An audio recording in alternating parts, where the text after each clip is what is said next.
ਕੀ ਹਾਲ ਹੈ भाई मेरे सारिया ग्राइंडर अज सही करवा लेतियां ने ठीक है ये चेक कर सकते हो तुसीं टोटल केड़ा ना सारा A1 किसी का बटन का मसला सी किसी का आर्मेचर का मसला सी किसी का इनका फेडां का मसला सी ठीक है अच्छा यह जड़ियां मशीनां ने ना यह लाट दियां लियांदियां ने जापानी बॉन्ड मिक्स करने वास्ते ठीक है यह जिवें तेरे कोल हुण होंदियां फेडां सड़ियां ना वो सी चाइना दे ਇਹ ਹੁਣ ਜਾਪਾਨੀ ਲਿਆਂਦੀ ਇਹ ਤੋਂ ਮੈਨੂੰ ਸਾੜ ਕੇ ਦਾਏ ਜ਼ਰਾ ਕਿਵੇਂ ਸਾੜਦਾ ਹੈ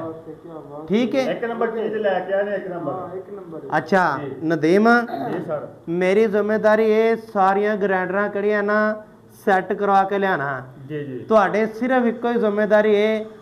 ਕਿਦੋਂ ਕੋਈ ਸੜੇ ਜੀ ਜੀ ਤੇ ਫੌਰਨ ਜਨਾਬ ਮੇਰੀ ਮੈਨੂੰ ਦੱਸ ਦੇਣਾ ਤੁਹਾਨੂੰ ਦੱਸ ਦੇਣਾ ਤੁਹਾਨੂੰ ਕਾਲ ਕਰ ਦੇਣੀ ਮੈਸੇਜ ਕਰ ਦੇਣਾ ਕਿ ਇਹ ਸਰ ਗ੍ਰਾਈਂਡਰ ਖਰਾਬ ਹੋ ਗਿਆ ਬਿਲਕੁਲ ਸਹੀ ਹੋ ਗਿਆ ਬਾਕੀ ਅਸੀਂ ਜ਼ਿੰਮੇਵਾਰੀ ਨਾਲ ਇਹ ਹੁਣ ਇਹਦੇ ਚੈਕਨਟ ਨਵੇਂ ਲੱਗ ਗਏ ਨੇ ਬਿਹਤਰੀਨ ਬਲੇਡ ਚਲਾਏਗਾ ਠੀਕ ਹੋ ਗਿਆ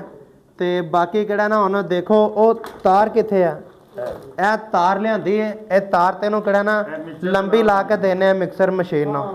ਠੀਕ ਹੈ ਲਾ ਕੇ ਤੇ ਜ਼ਬਰਦਸਤ ਫਿਰ ਕਿਹੜਾ ਇਹਦੇ ਨਾਲ ਕੰਮ ਹੋ ਜਾਏਗਾ ਠੀਕ ਹੈ ਲੋ ਜੀ ਜਨਾਬ ਅਸੀਂ ਕਿਹੜਾ ਨਾ ਜ਼ਿਆਦਾਤਰ ਲਾੜ ਦੀਆਂ ਗ੍ਰਾਈਂਡਰਾਂ ਇਸਤੇਮਾਲ ਕਰਦੇ ਆ ਤੇ ਬਸ ਇਹੀ ਹਿਸਾਬ ਤਾ ਬਈ ਜਨਾਬ ਮੇਰੀ ਠੀਕ ਹੈ ਤੇ ਦੁਆ 'ਚ ਯਾਦ ਰੱਖਣਾ ਜੀ ਅੱਲਾ ਹਾਫਿਜ਼।